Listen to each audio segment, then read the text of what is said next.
utiliser les ratios dans la norme et de pouvoir investir. Et enfin, sans augmenter le taux des taxes locales que nous maîtrisons au niveau de la commune. Donc on s'engage à ne pas toucher au taux de la taxe d'habitation, la taxe foncière et la taxe foncière en suivant. Alors, pourquoi j'énumère ces trois critères? Parce que c'est les trois piliers qui permettent de gérer une commune. Les taux des impôts, la dette et l'autofinancement. J'ai vu quelque part qu'une concurrente, par ailleurs cadre fédéral du Gard au Parti Socialiste, promet de ne pas toucher aux taxes locales. C'est bien, mais qu'est-ce qu'elle promet? Quel est son engagement au niveau d'autofinancement et de la dette? C'est là que nous attendons. Parce que promettre d'un côté sans rien faire de côté, c'est la porte ouverte à tous les débordements.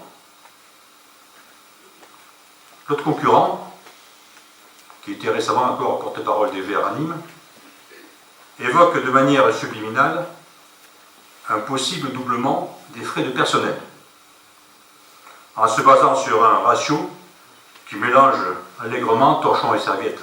Vous savez qu'on ne peut pas comparer deux communes différentes en fonction des régies ou non qu'elles mènent. Donc, ce genre de ratio n'a pas de sens. Mais, cette évocation est cependant dangereuse. Pourquoi? Parce que, rappelons que dans le mandat Chapon-Raffin, excusez-moi, les frais de personnel avaient déjà doublé entre 2002 et 2007. Ils étaient passés de 1 à 2 millions d'euros. Donc, ça s'est déjà fait dans le passé. Nous avons géré les frais de personnel qui sont restés pratiquement stables au niveau de 2 millions d'euros. Imaginons que cette promesse subliminale soit réalisée. Si le candidat de l'ultra-gauche double les frais de personnel, et c'est toujours possible, il va passer les frais de personnel de 2 à 4 millions d'euros. Donc les 2 millions d'euros d'autofinancement que nous avons aujourd'hui, ils disparaissent. Hein, c'est de l'arithmétique. Donc, s'il n'y a plus de 2 millions d'euros d'autofinancement, il n'y a plus d'investissement. On retombe dans le schéma antérieur. Et on se retrouve dans le schéma suivant. Pas d'autofinancement, égale pas d'investissement, égale dette accrue, forcément. Si pour investir, il faut emprunter. Et ça se termine par une hausse des impôts. Rappelons que le doublement des frais de personnel du mandat Chapon-Raffin, 2001-2008, s'est traduit par une hausse des impôts de 26,9% en cumulé.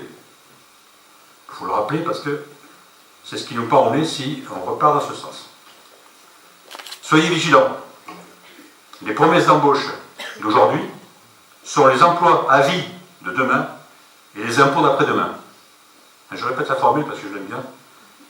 Les promesses d'embauche d'aujourd'hui sont les emplois à vie de demain et les impôts d'après-demain. Par ailleurs, dans la liste Chapon, on parle aussi de régulariser une vingtaine de contrats. Ça fait 20 fonctionnaires de plus et des salaires qui suivent. Ça fait environ 500 000 euros, là aussi. Ils vont venir en déduction d'autofinancement et d'investissement. Donc des deux côtés, nous avons un gros risque de dérapage des finances.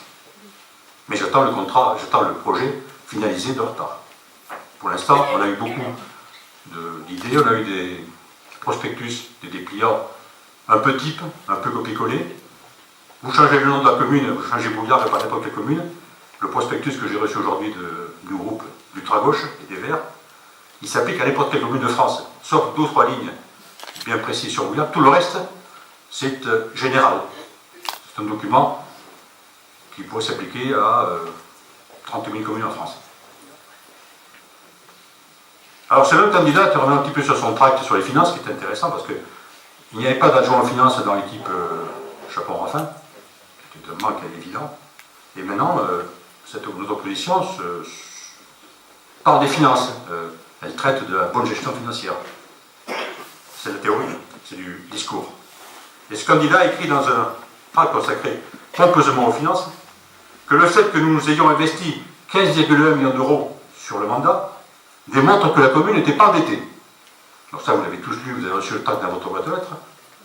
Et juste au-dessus de cette phrase, il y a un tableau qui montre que la dette, qui était de 1 252 euros par habitant en 2008, est tombée à 969 euros en 2012.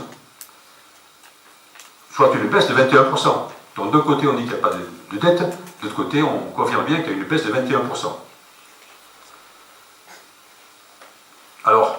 commentaires sur ce genre d'informations tronquées, où il ne sait pas analyser les données fournies par Bercy, puisque les données sont fournies par Bercy, c'est officiel, c'est factuel, c'est juste, ou il est de mauvaise foi. Et en ce sens, je vous laisse seul juge de ce problème. Alors, deuxième point important, deuxième chapitre au niveau des finances pour le mandat à venir, nous allons devoir intégrer les diminutions de recettes et les nouvelles dépenses que va nous imposer l'État. Vous savez que depuis 2 ans, nous avons un nouvel État socialiste, assez illisible, imprévisible, et qui nous pose beaucoup de problèmes de gestion et qui s'efforce aujourd'hui de renvoyer beaucoup de charges sur les collectivités, en région, conseil général, communes, etc. Donc, nous savons déjà aujourd'hui qu'il va falloir absorber une baisse progressive des dotations de l'État. La DGF va baisser de 1,5% cette année et de 1,5% l'année prochaine, sur une base, la DGF, pour ceux qui l'ignorent, et je pense que vous êtes nombreux, c'est normal, c'est 600 000 € par an, donc faites le calcul. Ensuite, nous allons avoir une réduction massive qui en résulte des dotations et des subventions surtout que nous octroie aujourd'hui, de moins en moins généreusement, le Conseil général, la région, l'agglo et l'État. Évidemment, si vous coupez les dotations de l'État à ces collectivités, elles ne pourront plus nous renvoyer de l'argent. D'une part, elles sont obligées d'augmenter les impôts, donc vous allez avoir des impôts augmentés via le Conseil général. Ça commençait déjà d'ailleurs. Je ne sais pas si vous avez vu, les frais de notaire, ce qu'on appelle pudiquement les frais de notaire, qui sont en fait un impôt déguisé. Ils sont passés de 3,7 à 4,5%. Au niveau, c'est facturé par le Conseil général. Et ça, alors, 0,8 sur 3,5, ça fait combien? Ça fait une hausse de plus de 20%. C'est énorme déjà. Et ça, c'est acté depuis le mois de mars. Quand vous achetez ou vous vendez une maison, vous allez payer des frais de notaire, comme on dit, pudiquement, c'est-à-dire des impôts en plus. Voilà une espèce de transfert sur le Conseil général. En fait, sur votre poche, sur vos impôts, c'est vous qui allez payer, c'est pas le Conseil général. Troisième point, il y a une série de transferts de charges de l'État vers le budget communal. M. Payon, en arrivant aux affaires, a imposé à toutes les communes de France de modifier les rythmes scolaires. Mais c'est notre charge. C'est pas lui qui paye, c'est nous qui payons. On a chiffré le coût de cette réforme qui, on l'espère, sera utile aux enfants. Personne n'est sûr aujourd'hui, puisque aussi bien les professeurs que les parents d'élèves ne sont pas vraiment convaincus. Mais ça va nous coûter, en année moyenne, 150 000 €. C'est lourd, très lourd. 150 000 €, pour vous fixer, c'est 5 points d'impôt. Un point d'impôt sur le taxe local, c'est 30 000 €. Autrement dit, pour financer la réforme Payon, il faudrait que j'augmente les impôts, qu'on augmente les impôts, vos impôts à vous larguer, de 5%. Donc il va falloir qu'on se débrouille au niveau de la mairie pour encore faire plus d'économies, pour pouvoir financer ces nouvelles dépenses, imposées par l'État. Alors une solution aussi, c'est l'agglo. Il est de mon temps de critiquer l'agglo comme on critique l'Europe, c'est une historique. L'agglo nous rend beaucoup de services. Il y a beaucoup de mutualisation des charges avec l'agglo. Par exemple, on a pu mettre en place la vidéoprotection grâce à l'agglo. Il aurait fallu créer sinon un bunker sous la mairie pour pouvoir installer 3 ou 4 personnes qui observent en continu le visionnage des caméras. Tout étant mutualisé à l'agglo, c'est beaucoup plus simple, beaucoup moins cher et ça fonctionne. On a gagné beaucoup de temps avec ça. Donc, grâce à l'agglo, on pourra faire des économies. Il faut le savoir parce qu'il est de mon ton de critiquer. Et nous, on défendra l'intégration de Bouillargues à l'agglo.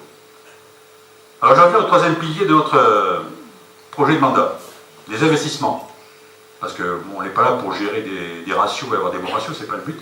Le but, c'est de bien gérer nos finances, nos frais généraux, de dégager l'autofinancement pour l'investissement et d'investir. C'est-à-dire de réaliser des équipements pour les bouillarguer. Et ça, c'est important. Alors, une précision, je vois souvent chez nos concurrents une approche très amateuriste des investissements. Ils ont, bien qu'ils aient été aux affaires pendant longtemps, ils ont encore du mal à appréhender ce qu'est le budget investissement. Alors, c'est vrai que c'est compliqué. Les finances publiques sont faites de telle sorte que les élus n'y comprennent rien. Et que seuls les fonctionnaires habilités maîtrisent les finances et les gèrent pour le bien de tous, mais sans que les élus y comprennent grand-chose. Bon, ça c'est important de bien apprendre à voir ce qu'il y a dans les chiffres. un budget investissement, mettons recettes ou dépenses. Vous avez 3 chapitres importants qui sont le 20, le 21, le 23, je fais un peu technique là, mais c'est un peu de pédagogie, qui concernent effectivement tout ce qui est dépenses en bien d'équipement, la voirie, la rénovation des écoles, l'embellissement du centre, etc. Mais vous avez aussi dans ce budget d'investissement dépenses le remboursement du capital des emprunts, bon, ce n'est pas l'investissement, on rembourse du capital, et vous avez aussi des comptes de régularisation, c'est-à-dire des comptes un peu plus compliqués, les comptables comprendront, il y a 1 million ou 2 par an, on reporte le résultat antérieur.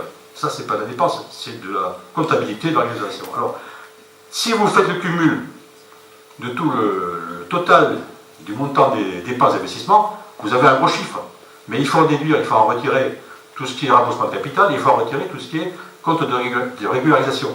C'est pour ça que souvent j'ai entendu dans la bouche de certains opposants, pour qui j'ai laissé notamment, qui disaient on a investi entre 2001 et 2008 20 millions d'euros. Non, non, non. Parce que si on retire le capital, si on retire tout le reste, on tombe à 9 millions. Donc il faut savoir lire les chiffres et ne pas raconter n'importe quoi. Donc je précise, et j'affirme ce qu'a dit M. Raffin il y a quelques jours, ce n'est pas 18 ou 20 millions qui ont été investis entre 2001 et 2008, c'est seulement 9 millions. Parce qu'il a commis erreur, il mélange dépenses d'équipement, remboursement de capital et compte de régularisation, ce qui n'a rien à voir. C'est une précision pour vous expliquer que ce n'est pas du tout simple et que pour bien comprendre les finances, il faut s'y mettre réellement, ne pas faire des grands discours un peu théoriques, fumeux, mais rentrer dans le concret, dans le factuel. Ça, je pense que chez nous, on sait le faire.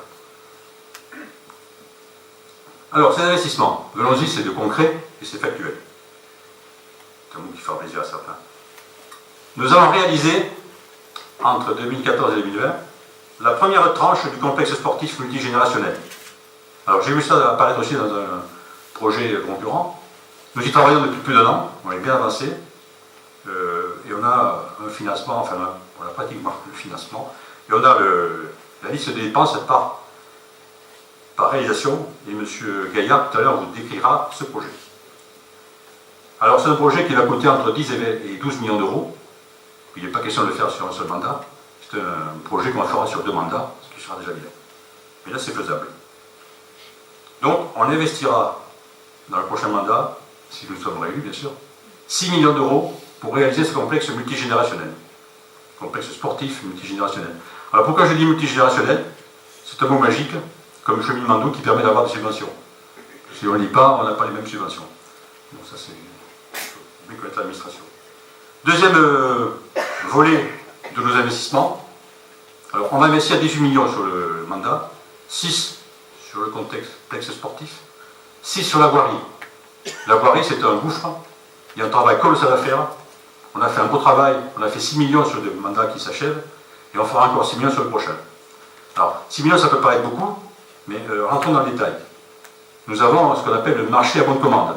Un marché à un budget de 358 000 euros par an, qui sert à faire des bicouches, à faire beaucoup de rues, et à boucher tous les trous qui apparaissent au fur et à mesure des intempéries, du gel, etc. Ça, c'est une grosse dépense. Ça nous marque déjà 2 150 000 euros, 160 000 euros par an, par mandat. Par mandat, 2 millions 100 sur 6 millions.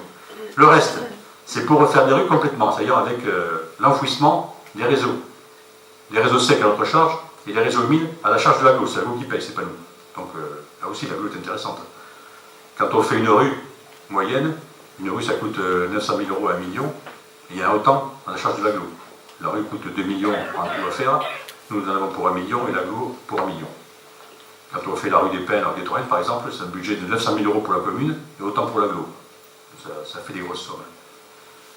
Alors, on va travailler en collaboration avec l'aglo pour les rues avec enfouissement de réseau. Et les premières qui seront réalisées dans ce mandat, c'est la rue de la cave coopérative et la rue du stade. Ce sont ces deux-là. Donc, voilà pour la voirie. Il reste encore 6 millions, me direz-vous, 6 plus 6 plus 6. Les 6 millions restants sont destinés à la mise aux normes de la mairie, qui n'est pas aujourd'hui aux normes pour l'handicapé. Il y a du travail à faire. À la poursuite de la rénovation des écoles, c'est un travail permanent, il faut toujours y être. On a fait une chaudière, on va faire la deuxième, etc. On a fait des façades, on va faire l'industrie, il y a beaucoup de travail. Et l'embellissement du centre-ville, ça c'est un projet permanent, régulier, qu'il faut continuer à faire. Avec notamment, on va créer une place La place Bon-Mathieu. Maurice Gaillard vous en parlera tout à l'heure. C'est un projet qui arrive à l'échéance, qui va pouvoir être réalisé dans les prochains mois. Et en plus, dans ce budget, vous avez la gestion de la réserve foncière communale, etc. Donc, je récapitule. 18 millions d'investissements, 6 pour le complexe sportif, 6 pour la voirie, 6 pour tout le reste. C'est simple à mémoriser. Et comme gouverner, c'est prévoir, ces prévisions sont établies sur les bases de la loi de finances 2014, qui émane du gouvernement. Bon, on a une base, c'est celle-là. S'il se passe des choses après, on sera obligé de les intégrer dans notre plan, mais on n'est pas responsable. On est responsable des données, en fonction des données que nous avons aujourd'hui. Notre but, je vais conclure, c'est un peu long, c'est de réussir ce projet de mandat, ambitieux mais réaliste, tout en conservant nos bonnes notations en gestion financière, notamment celles des échos et des contribuables associés, que Maurice Gaillard va vous présenter tout de suite. Merci. Bien, donc après cette démonstration brillante sur la gestion des finances, donc je rappelle ce que vous a dit Roger. Dès le prochain mandat, si nous sommes élus, ou l'équipe qui sera là parce que tout serait prêt, les premières rues déjà à être rénovées sont la rue de la Cave coopérative, la rue du Stade, avec l'impasse qui donne accès aux maisons du fond. Et pour la place Bon-Mathieu, vous savez que nous avions acheté il y a 2 ans ou 2 ans et demi la maison Ponce, qui est une maison qui était en ruine.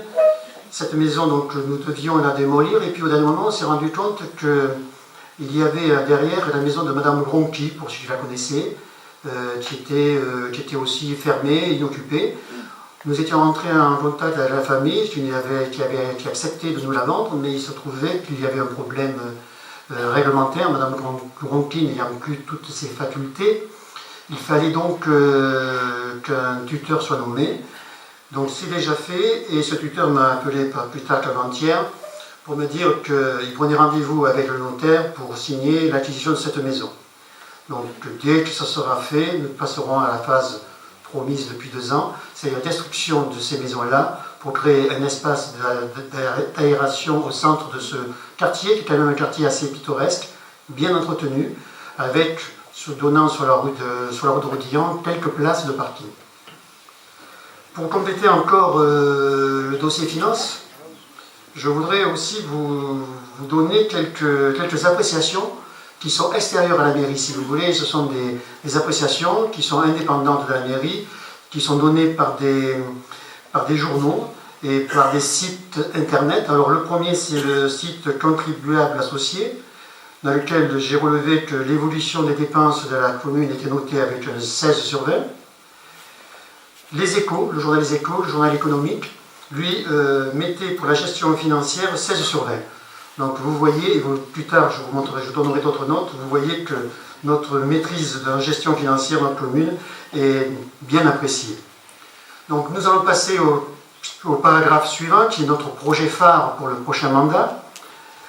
C'est un complexe sportif multigénérationnel, comme l'a dit Roger. Donc pourquoi multigénérationnel? Il faut faire bien attention lorsqu'on monte un dossier de subvention aux mots que l'on met dedans. Un mot peut tout changer, ça peut vous faire perdre soit les subventions, ou au contraire vous pouvez décrocher pas le jackpot, mais des subventions relativement intéressantes. Donc nous avons un projet multigénérationnel pour répondre à des besoins croissants. Il faut voir que devant le développement de notre commune, et pour répondre aux besoins de nos différents clubs et associations sportives, nous pensons que Bouillargues doit se doter d'un véritable pôle sportif, moderne et fonctionnel, où toutes les générations pourraient se retrouver pour pratiquer leur activité favorite. Le sport aujourd'hui occupe une place prépondérante dans notre société. C'est un facteur de bien-être, de forme et d'échange qui favorise le lien social et la convivialité. Ce projet phare du prochain mandat sera situé sur un seul site. Je peux d'ores et déjà vous annoncer que ce site se trouvera au niveau du chemin des Aiguillons, dans une surface qui sera limitée d'un côté par le chemin de Bellegarde, au sud par le TGV et à l'ouest par la route départementale 113. Et ce projet, comme on vous l'a dit tout à l'heure, nous y réfléchissons depuis 1 an. Qu'y a-t-il dans ce projet? La première des choses, ce sera un gymnase multisport, avec bien sûr des gradins et des vestiaires. Pour les disciplines suivantes, ce serait le handball, le basketball, le volleyball, la gymnastique, et aussi on y incorporerait un mur d'escalade. À côté de ce gymnase, nous prévoyons d'y mettre une salle polyvalente.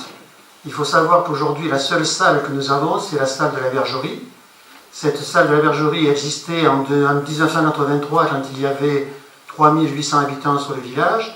Nous en sommes aujourd'hui à 6300. La Bergerie a toujours la même superficie et à la moindre manifestation, elle est toujours complète, on manque de place. On n'a pas d'autres éléments pour l'instant. Donc aujourd'hui, il nous faut prévoir, que ce soit pour les activités ludiques ou pour les activités culturelles, une salle appropriée. Ça serait cette salle polyvalente. Après, nous prévoyons aussi un stade de foot. Un stade de foot avec une tribune, une petite tribune, avec des vestiaires, des terrains d'honneur, 2 terrains en annexe, et aussi des vestiaires. Ce stade représenterait un investissement de l'ordre de 1,5 million. On déplacerait aussi les tennis, qui viendraient sur le même pôle. On prévoit du moins 6 terrains de tennis avec un pool house. Le tout serait ceinturé par un parcours de santé qui serait éclairé pour que l'hiver, dans la soirée, on voit souvent des gens courir dans la rue avec des lampes frontales. Bon, ils auraient un endroit où ils pourraient quand même courir en toute sécurité. Le dojo serait aussi déplacé. Le skate park et un city park viendraient aussi remplir ce programme de complexe. On prévoit aussi une piste d'athlétisme, modeste, mais une piste qui permettrait quand même aux jeunes de pouvoir pratiquer un sport qui est aujourd'hui en progression pour sa fréquentation. Et enfin, nous avons un club de boules qui est relativement dynamique. Nous prévoyons d'y faire, ils resteraient à leur place, bien sûr, il n'est pas question de les déplacer, mais lors des compétitions, ils sont un peu à l'étroit. Un boulodrome pour les compétitions serait bienvenu, me semble-t-il, pour la commune. Le tout serait fait autour d'une cafétéria pour avoir un lieu d'échange et un lieu convivial. Et l'infrastructure et les voiries seraient prévues avec un parking qui permettrait donc d'avoir un seul parking pour l'ensemble des activités. Le dernier point, c'est que ce complexe soit relié au centre-ville par un système de cheminement doux. Il est bien évident que lorsqu'on va aller sur ce complexe sportif, on va y aller en voiture, probablement, mais aussi en vélo, à pied. Les enfants donc, pourront peut-être se déplacer seuls. Pour ce faire, donc, il y aura une sécurité pour les enfants en créant un chemin doux du centre-ville vers ce complexe. La dernière question, vous allez peut-être vous la poser, c'est que deviennent les anciennes installations par rapport à ce projet? Et bien, les anciennes installations deviennent une réserve foncière pour la commune qui nous permettra d'y mettre dessus divers projets, que ce soit des projets d'habitation ou autres idées que nous pourrons avoir dans l'avenir. Donc voilà, je vous ai résumé très rapidement parce que bon, on pourrait rentrer dans le détail. L'idée du projet du prochain mandat, c'est ce complexe multigénérationnel. Nous allons à présent passer aux problèmes de circulation, aux problèmes de sécurité. Et pour ce faire, je vais laisser la place à François Dupuis. Bonsoir à tous. Bien, contrairement aux 2 précédents orateurs, je serai beaucoup plus bref. Je vais aborder maintenant les questions relatives donc, à la circulation des véhicules ainsi qu'à la sécurité des biens et des personnes. Et nous souhaitons donc apporter dans ces 2 domaines des réponses simples et adaptées pour améliorer le cadre de vie et faciliter la vie quotidienne de tous. Alors concernant la circulation, notre effort portera sur 5 points. En premier lieu, la maîtrise de la vitesse, jugée excessive dans le village par beaucoup d'entre vous. Deuxième point, l'amélioration de la signalisation des carrefours et des endroits estimés dangereux, par l'installation de panneaux, d'éclairage de la voirie pour mieux protéger les piétons notamment. Troisième point, la mise en place de panneaux directionnels afin de faciliter la circulation des personnes qui traversent occasionnellement Bouillargues en véhicule et qui éprouvent parfois de réelles difficultés à trouver leur route, tout le monde n'étant pas encore doté, bien sûr, de GPS.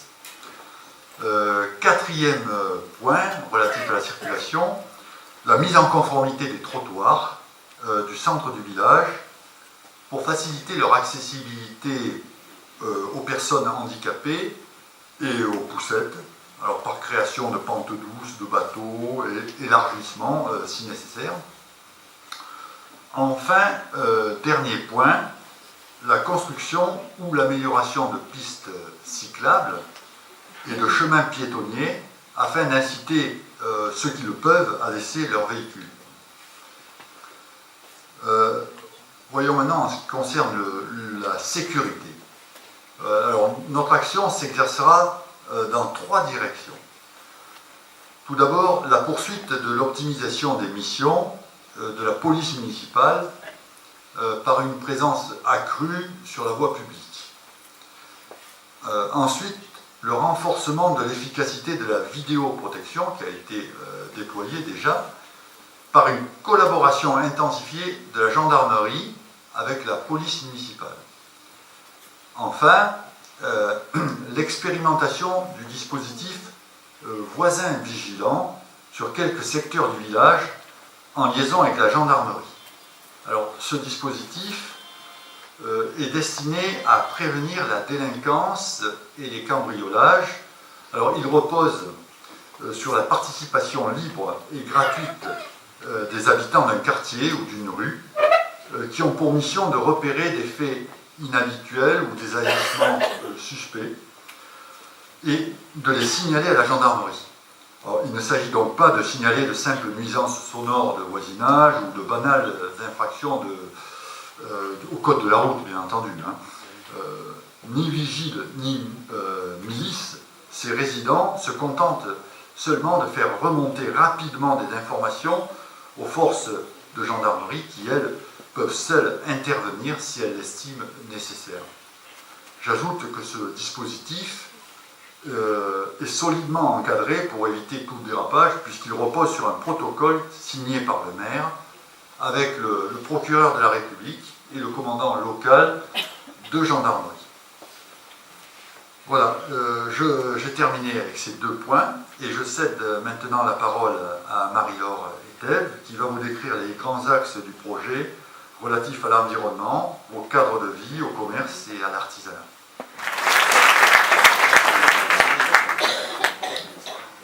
Alors bonsoir à tous.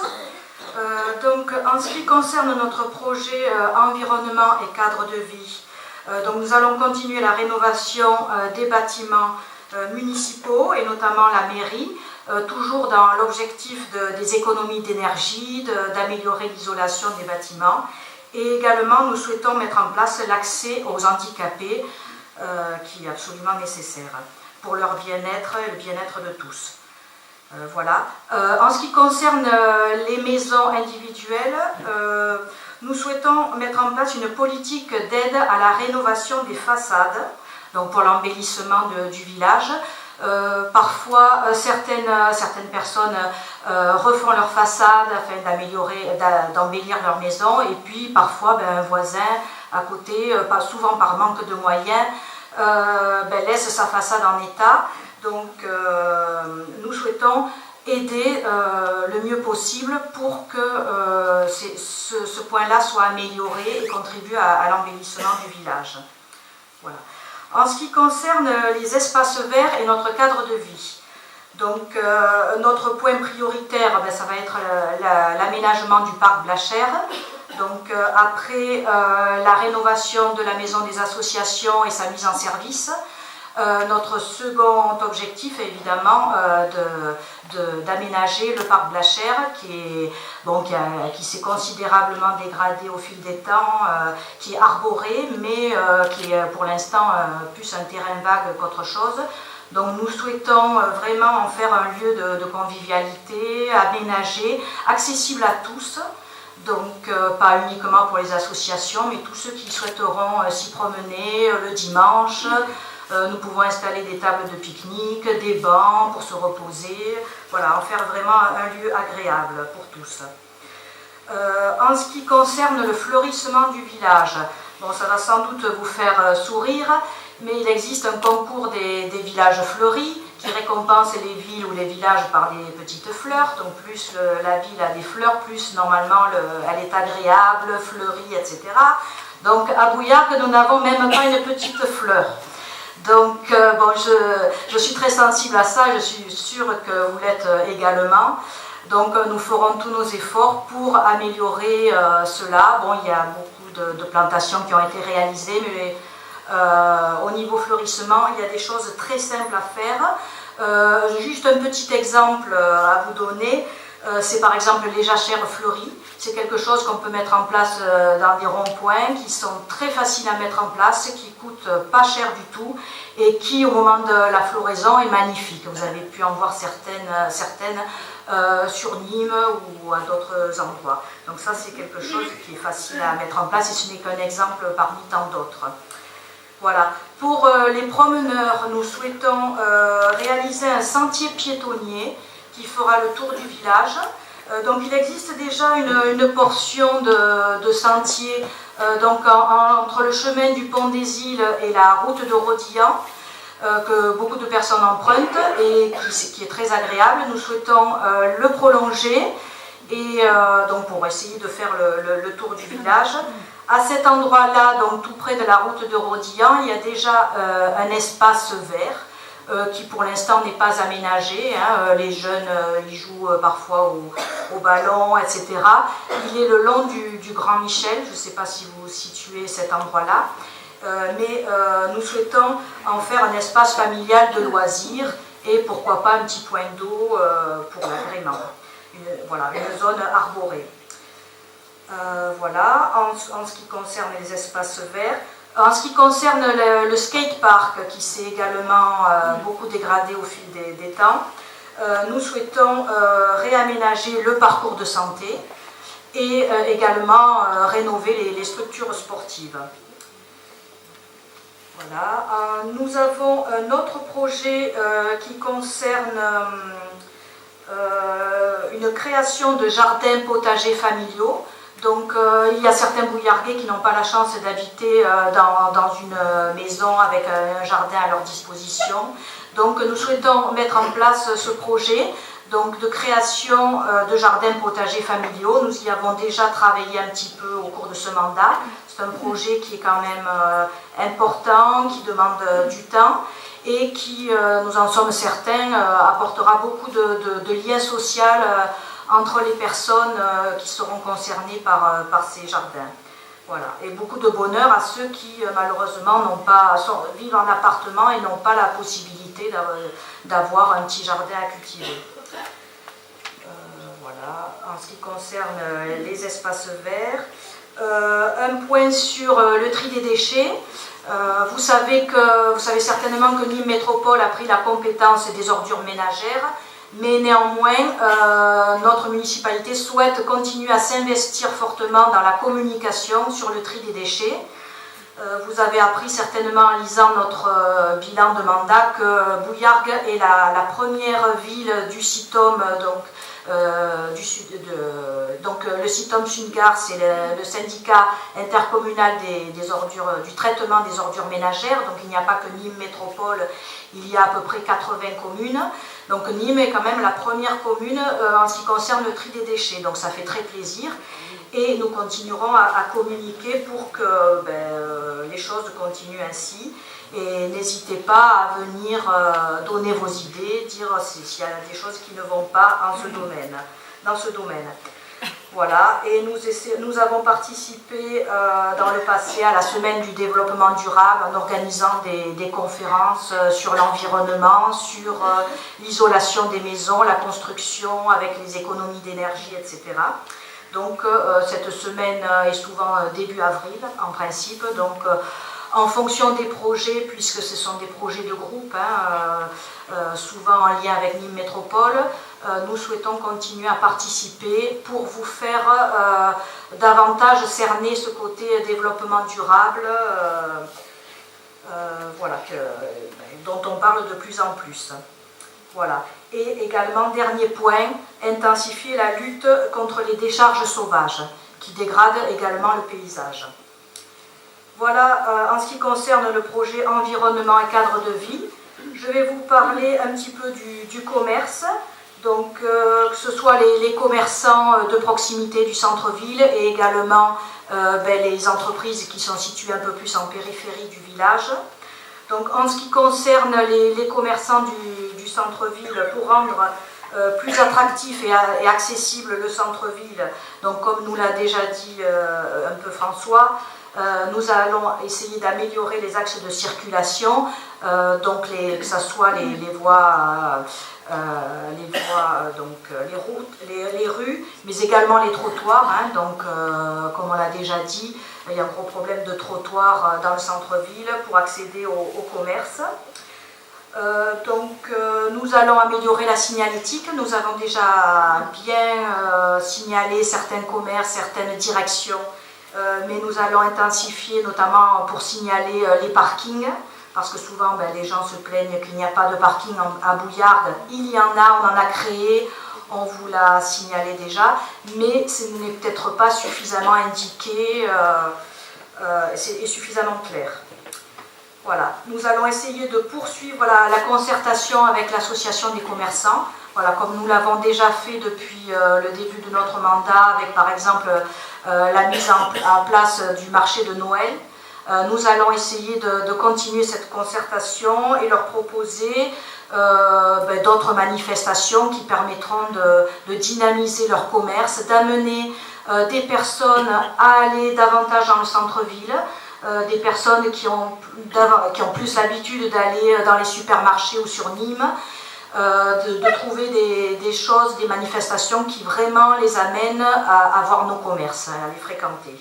Voilà. Mais toujours en partenariat avec eux, voilà. Nous sommes à leur disposition pour écouter toutes leurs suggestions dans ce domaine-là. Nous souhaitons, je ne sais pas si François l'a dit, mettre en place des râteliers à vélo. Voilà, parce que là aussi, on nous l'a demandé, donc toujours pour des problèmes de parking, il y a beaucoup de personnes qui viennent faire leurs petites courses en vélo, et malheureusement, il n'y a pas pour l'instant d'emplacement pour garer les vélos. Voilà. Ensuite, en ce qui concerne les entreprises ou les artisans qui sont situés plus en périphérie, nous souhaitons resserrer un peu les contacts avec eux et les mettre vraiment en lien avec notre politique emploi de la commune. Voilà. Merci Mario pour cette présentation. À présent, nous allons passer donc à un chapitre légèrement différent qui est le social, l'emploi, le logement. Donc je demande à Marie-Pierre de bien vouloir nous présenter ce point-là. Ensuite, je reprendrai la parole pour les logements. Bonsoir à tous. Je vais vous présenter nos projets concernant la petite enfance et la jeunesse, le social, l'emploi, le logement, les aînés et la vie associative. En ce qui concerne la petite enfance et la jeunesse, nous allons maintenir notre soutien à la crèche ainsi qu'aux assistantes maternelles. Nous allons poursuivre les travaux de rénovation dans les écoles. Par exemple, comme l'a dit tout à l'heure Roger, changer la chaudière, les visseries et bien d'autres choses. La création d'un conseil municipal jeune pour les élèves donc du primaire, toutes les écoles, afin de leur renforcer l'esprit citoyen. Nous allons aussi créer un point de rencontre jeune qui sera destiné aux adolescents. Ce local est déjà disponible au parc Blachère. Nous allons aussi poursuivre l'animation des Akanado et nous allons nous occuper de la réfection du skatepark. En ce qui concerne le social, nous allons parler d'abord du CCAS. Le CCAS va être regroupé avec le point emploi, de façon à ce qu'il n'y ait qu'un seul lieu identifié pour mutualiser les compétences et afin de prendre en charge de façon globale toutes les personnes qui auront besoin d'être aidées. Le CCAS aussi servira de conseiller et de coordinateur pour le maintien des aînés à leur domicile. Également, il apportera une aide et une assistance aux familles dont certaines personnes sont bien malades. Le CCAS participera aussi à l'installation d'une épicerie sociale dans des nouveaux locaux. Nous ferons aussi au niveau du CCAS des aides alimentaires personnalisées et nous allons créer des colis d'urgence. Parce qu'il est arrivé que certaines personnes se présentent le vendredi soir, il n'y a rien à manger, et donc il a fallu tout simplement mettre la main à la poche pour leur donner un coup de main parce qu'il n'y avait rien de prévu. Donc à l'avenir, nous allons changer les choses. Au niveau de l'emploi, comme le disait Marie-Laure tout à l'heure à propos des artisans et des entreprises en périphérie, nous allons développer un partenariat entre les entreprises et les points emploi. Au niveau de l'animation du forum de l'emploi, avec une orientation et des informations dynamiques. Nous allons faire aussi une aide aux demandeurs d'emploi par une assistance à la rédaction de CV et de lettres de motivation. Une préparation aux entretiens d'embauche, avec aussi une aide à la présentation des personnes, leur attitude et à l'envoi de leur image. Les logements. L'objectif est de créer des logements aidés qui permettront de répondre aux besoins débouillardés, sous forme toujours de petites structures et réparties sur toute la commune. Les aînés.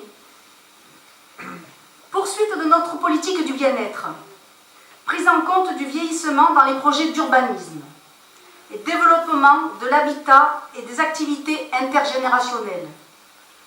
Nous ferons aussi la promotion du bénévolat des seniors. En ce qui concerne la vie associative, nous allons continuer à être à l'écoute de toutes les associations et nous les soutiendrons dans leurs projets. Elles sont l'une des forces vives de notre village et préservent le lien social. Nous envisageons aussi la création d'événements sportifs intergénérationnels, ouverts à tous les bouillarguais, par exemple cross de masse, courses cyclistes. Nous avons la chance dans notre équipe d'avoir un professionnel du sport et nous avons aussi des amateurs avertis qui sont assez sportifs. Donc je pense que nous allons pouvoir faire de belles choses. Et nous avons aussi donc l'ambition de créer une journée multisport en partenariat avec les associations. Je vous remercie. Merci Marie-Claire. Je vais revenir un instant sur un problème qui fait beaucoup parler. Il s'agit du logement et en particulier du logement aidé. D'une manière générale, la politique du logement sur la commune a été, tout à l'heure je vous donnais les estimations faites par le journal des Échos, et dans ce même journal, on voit que pour Bouillargues, la politique du logement a reçu un 15 sur 20. Donc notre politique n'est pas si mauvaise que cela. Mais le grand souci aujourd'hui, c'est de voir se multiplier des logements sociaux. Alors, vous savez que nous sommes soumis à des contraintes. L'État nous demande, pour l'année 2014, de faire 513 logements sociaux sur le village. 513, ce n'est pas un nombre sur l'année, c'est le cumul des appartements, des logements que nous aurions dû faire depuis que la loi Dallot a été installée. Alors, 513, aujourd'hui on en a fait 102. La commune aujourd'hui a 102 logements sociaux, ce qui correspond à un déficit de 411. L'État n'a pas trouvé mieux aujourd'hui, pour inciter les communes à faire des logements sociaux, que de mettre en place ce qu'ils appellent un constat de carence. Un constat de carence, c'est tout simplement des pénalités. Ils n'appellent pas les choses par leur nom. Nous avons des pénalités à payer.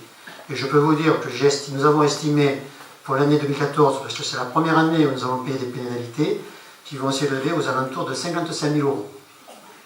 C'est le minimum. Mais ça peut être multiplié par le préfet jusqu'à 5. Donc vous voyez que ça peut aller aux alentours de 250 000 €. Espérons que pour la première année, ce sera 55 000 et que nous pourrons quand même arriver à trouver des solutions. Alors ces logements sociaux, comment c'est calculé?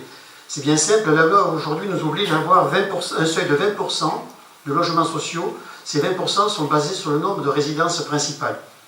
Donc aujourd'hui nous avons, en 2010, on avait un chiffre qui était de 1587 résidences principales. 20% faisait 317. À l'époque, il y avait 50 logements sociaux, ce qui faisait un déficit de 270 logements. Et le montant de la pénalité est calculé sur le potentiel fiscal par habitant, c'est-à-dire le montant payés par la commune en impôts divisé par le nombre d'habitants, ce qui donne pour Bouillarde une base de 150 € par logement social manquant. Donc aujourd'hui, nous devons payer pour l'année 2014 55 000 €.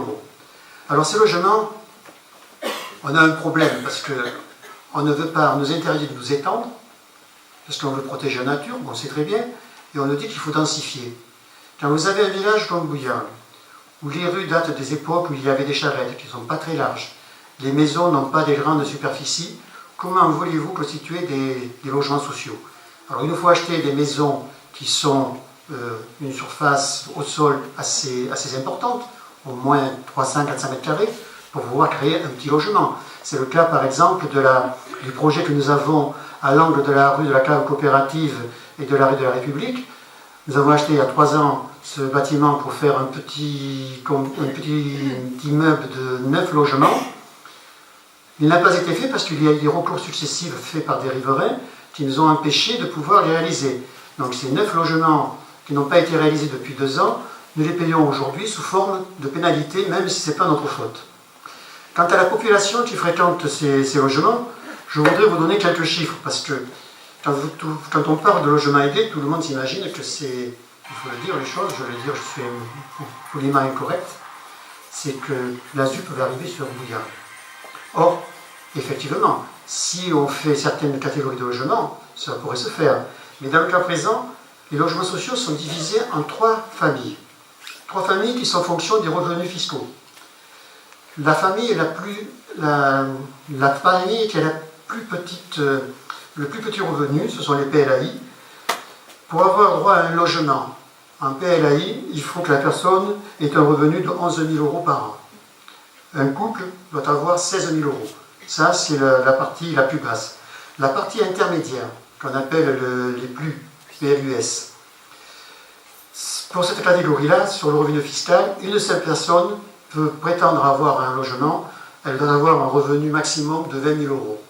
Si c'est un couple, il doit avoir un revenu maximum de 26 000 €. Et quant à la partie la plus élevée, le PLS, une personne doit avoir un revenu pour avoir un logement en PLS maximum de 26 000 €. Et si c'est un couple avec 2 personnes, c'est 34 000 €. Et si c'est un couple avec un enfant, 41 000 €. Donc avouez quand même que 41 000 € de revenus, ce n'est pas quand même du logement social très social. Ça correspond à une tranche de revenus quand même déjà confortable. Alors, si je vous ai donné ces chiffres, c'est justement pour qu'on arrive à se dire, les logements sociaux, il faut en faire, parce qu'on ne va pas payer pendant des années, 55 000 € et ça peut augmenter très vite. Mais il faut savoir qu'on peut très bien avoir des logements sociaux avec des gens qui sont d'une catégorie sociale tout à fait normale, banale, je dirais même. Le seul problème, c'est de trouver des bailleurs qui veuillent bien financer ces logements, parce qu'il est bien évident que le bailleur, s'il fait des logements en PLAI, c'est-à-dire la catégorie la plus faible, il va obtenir beaucoup plus de subventions que s'il fait des logements pour les PLS, qui sont des catégories beaucoup plus élevées. Voilà ce que je voulais vous dire concernant les logements sociaux. On en a souvent parlé, rien n'a été mis sur la table, rien n'a été présenté.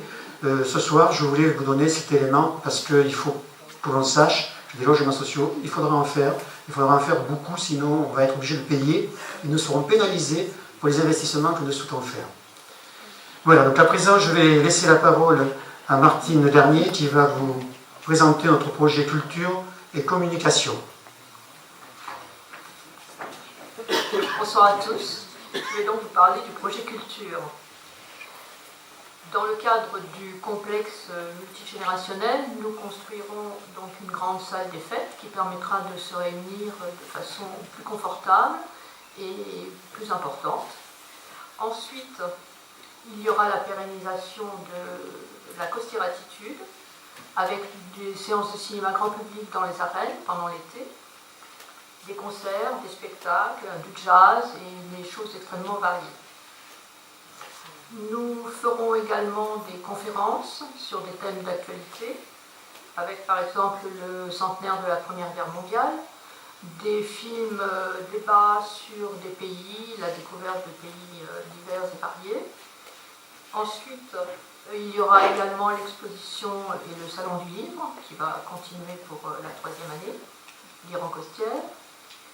Et nous allons également organiser des fêtes à thème, par exemple une fête médiévale, une fête avec des gladiateurs romains, et puis également le marché du terroir et le marché de Noël dont Marie leur a parlé, et des marchés à thème. Dans le cadre de la fête votive, nous mettrons un spectacle supplémentaire de qualité le dimanche après-midi. Nous défendrons bien entendu les traditions locales et tout particulièrement la culture taurine. J'aborde maintenant le sujet de la communication. Nous mettrons en place un panneau d'affichage numérique au centre du village pour présenter les différentes activités des événements de la commune. Le site internet de la commune sera actualisé régulièrement. Il a été nouvellement créé suite à la suppression du précédent. Donc les informations seront relayées en permanence et les avancées de la politique locale seront également en situation sur le site. Les actualités des différentes associations, des événements et par des publications régulières et actualisées. Voilà, merci beaucoup. Bien, donc je prends la suite et je vais aborder quelques sujets un peu différents. Le premier sujet dont je voudrais vous entretenir, c'est le haut débit. Parce que je sais que beaucoup ont des projets, beaucoup ont hésité, encore faut-il pouvoir les mettre en place. Alors il faut savoir qu'avant 2008, moi j'ai le souvenir que les gens, on se plaignait que le haut débit ne marchait pas très bien. Bon, c'était 2008. Puis, c'est sûr qu'on s'est équipé beaucoup plus en ordinateur. Mais la solution avant 2008 était très simple. Il suffisait de tirer une fibre optique entre Manduel et Bouillargues et tout rentrait dans l'ordre. Bon, effectivement, cette fibre optique a bien été tirée, mais en 2011 déjà.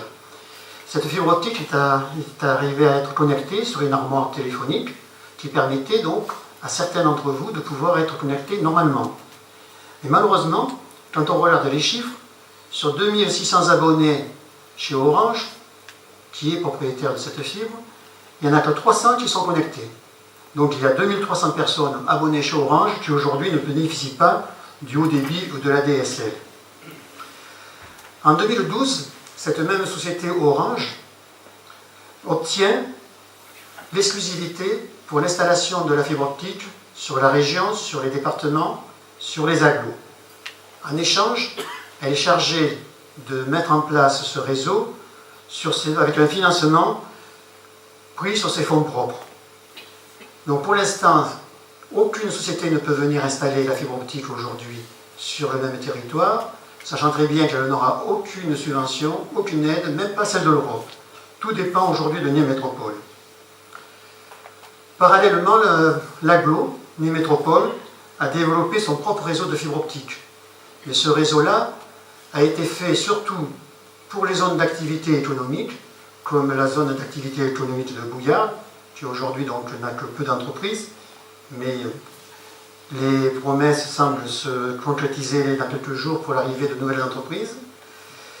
Et cette fibre optique alimente aussi les bâtiments publics, c'est-à-dire la mairie, le collège, les écoles. C'est à peu près l'ensemble de ces collectivités qui peuvent être servies, mais simplement pour le public. Les particuliers n'ont pas accès à cette fibre. Donc aujourd'hui, il faut savoir que nous faisons le maximum pour intervenir auprès d'Orange, avec Nîmes Métropole, pour que l'on active cette mise en place de fibre optique sur la commune. Je suis conscient que nous sommes une des communes les plus mal desservies. Mais ce n'est pas notre faute, vous avez des relais qui se trouvent à Manduel, 5 km, il paraissait trop loin. Il y en a à Garon, 4 km, il paraissait trop loin. Et ensuite, nous en avons un troisième sur Nîmes, boulevard Natoire, qui est à 4 km, ils sont trop loin. On est au milieu, mais aucune possibilité d'avoir de la DSL à un niveau normal n'est possible. Donc il faut qu'aujourd'hui, nous puissions intervenir auprès d'Orange avec l'appui de Nîmes Métropole. Voilà pour le haut débit. Ensuite, il y a quelques points que je voudrais éclaircir parce que bon, j'ai vu on fait tous des bilans, on fait tous des projets et puis on critique aussi, c'est de bonne guerre, mais j'aimerais bien quand même remettre les choses dans leur contexte. Aujourd'hui, j'ai lu que le PLU de Bouillargues était en panne, qu'est-ce qui se passe depuis 2008, il n'y a rien eu de fait. Alors là aussi, je fais un petit rappel, entre 2001 et 2008, qu'est-ce qui s'est passé? Il y a eu en février 2001 un PADD, le plan d'aménagement de développement durable, qui est l'élément de base pour faire un PLU, qui a été élaboré et qui a été terminé en 2008. Entre-temps, il y a eu des cabinets qui ont été engagés pour faire le règlement, pour faire l'environnement. Ils ont commencé, ils n'ont pas terminé. De telle sorte que lorsque nous sommes arrivés en 2008, nous avons décidé de faire un autre projet que celui qui avait été décidé, c'est-à-dire qu'au lieu de construire au nord, du côté des Combes, nous avons décidé de construire plutôt au sud-est, parce qu'on estimait qu'entre la ville de Nîmes et Bouillargues, on devait conserver un espace de verdure qui fasse une coupure entre la ville et le village. Donc pour faire ce nouveau projet, il fallait repartir sur un nouveau PLU. Il a fallu renégocier la résiliation des contrats avec les différents cabinets.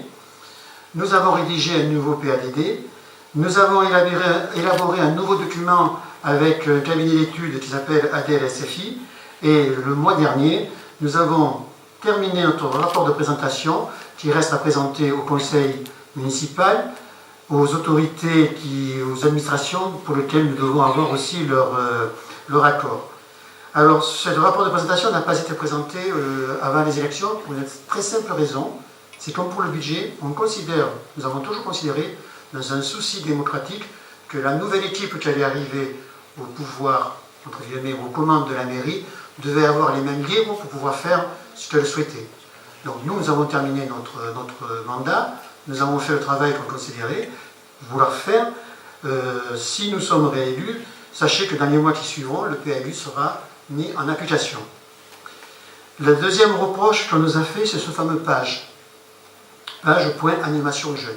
Alors nous sommes des très méchants parce que nous sommes arrivés, nous avons fermé le page, c'était quelque chose d'inadmissible, les jeunes ne pouvaient rien faire. Alors nous allons remettre les choses dans leur contexte aussi. Le page, on ne l'a pas touché. La seule chose que nous avons faite, c'est qu'il y avait un agent de la commune qui était appointé pour travailler dans le page. Or, il se trouve que la loi interdit formellement ce genre de fonction. Ça s'appelle en fait une situation de gestion de fait, c'est-à-dire que l'agent qui reçoit l'argent de la commune, ensuite le vend-il en dépenses pour le titre pour le bien de l'association. Mais cette opération dilatoire n'est pas autorisée et est interdite. Donc, qu'est-ce que nous avons fait? Nous avons demandé à récupérer notre agent qui a réintégré la mairie, et ensuite c'est à l'association, comme toutes les associations, de s'organiser pour gérer. Or, il se trouve que ces gens-là n'ont plus voulu gérer leur association. Nous gardons toujours une ligne de trésorerie pour le page, qui ne l'a jamais réclamé, et pour lequel, comme pour toutes les associations, quand on donne de l'argent, on demande un bilan financier. Le bilan moral ne nous rate pas, mais un bilan financier pour savoir où va l'argent de la commune. Donc les responsables du page aujourd'hui n'ont jamais fourni de bilan sur leur activité financière de leur association. Et il faut savoir que les locaux sont toujours disponibles. Par conséquent, pour le page, nous n'avons rien fait pour empêcher son activité. Ce sont les propres membres de l'association qui n'ont pas voulu relever la suite quand l'agent de la commune est parti. Alors, je relève au hasard le terrain de jeu des écoles. Il paraît qu'on empêche les enfants de jouer sur le terrain de jeu des écoles. Oui, c'est vrai. C'est vrai. Et pourquoi? Parce que les enfants qui y jouent, ils jouent au ballon. Et souvent, le ballon allait sur le toit de l'école. Or, pour aller récupérer ce ballon, ils s'arrangeaient toujours pour grimper. Les enfants sont souples, ils arrivent à monter facilement. Ils montaient sur le toit pour récupérer leur ballon. Si un jour, il y a un enfant qui tombe, sachez que c'est la mairie, et en particulier le maire, qui est responsable. Donc, non seulement le risque d'avoir quelqu'un de blessé, ou même plus grave, vous tombe sur la conscience, mais en même temps, vous êtes responsable.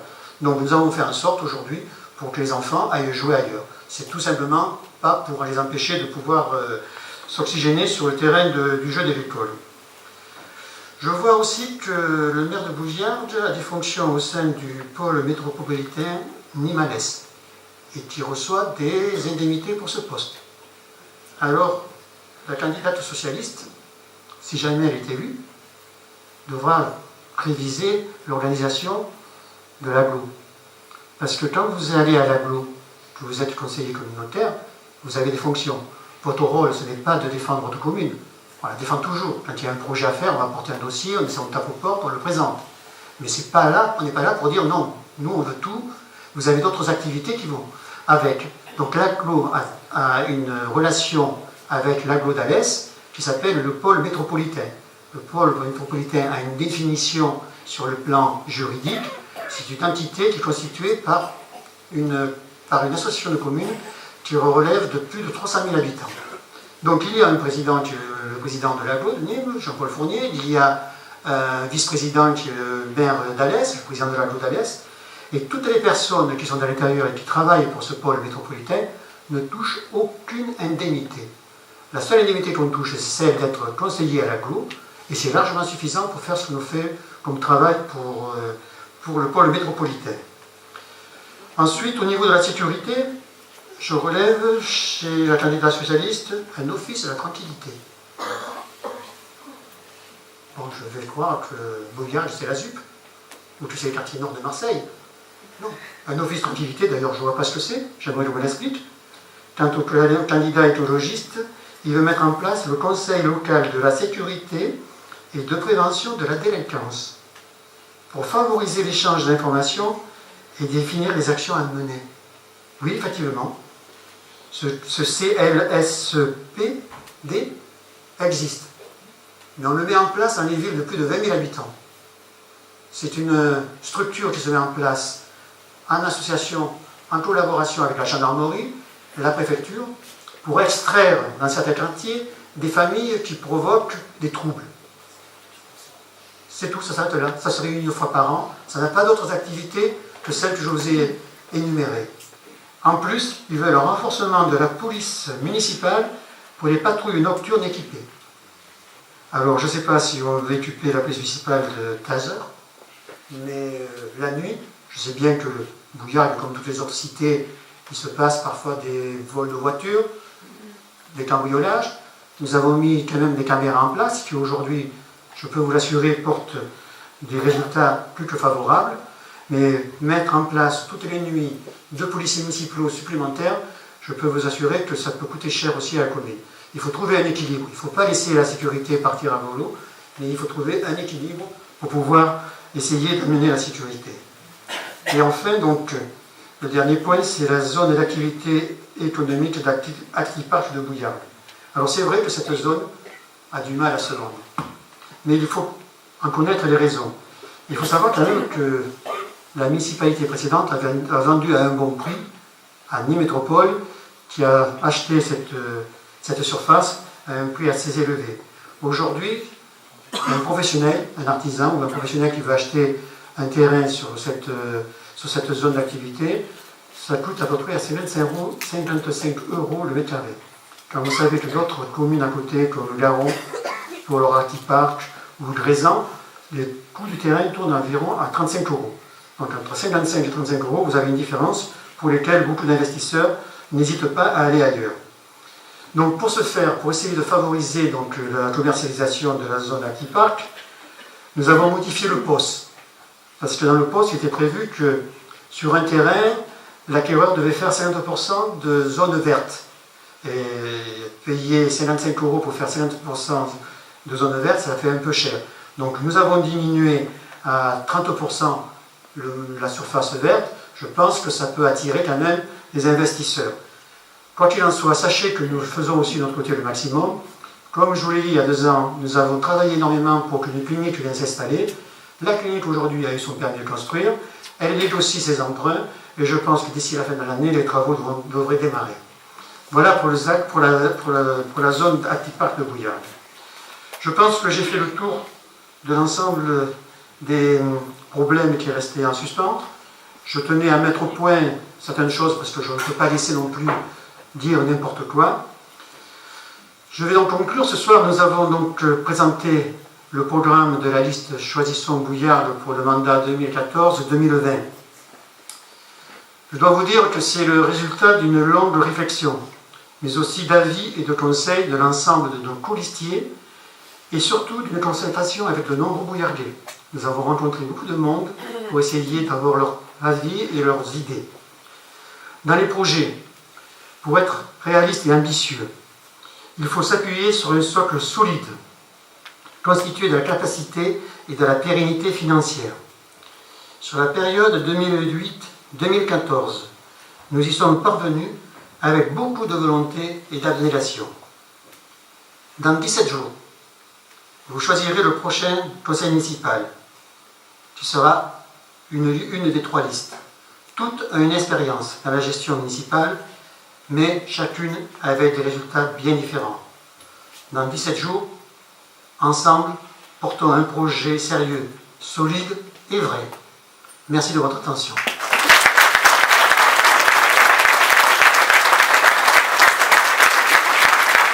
Alors, pour les questions, je vous propose de se retrouver autour d'un verre, le verre d'amitié, avec qui nous pourrons échanger éventuellement des idées et des questions si vous avez à poser.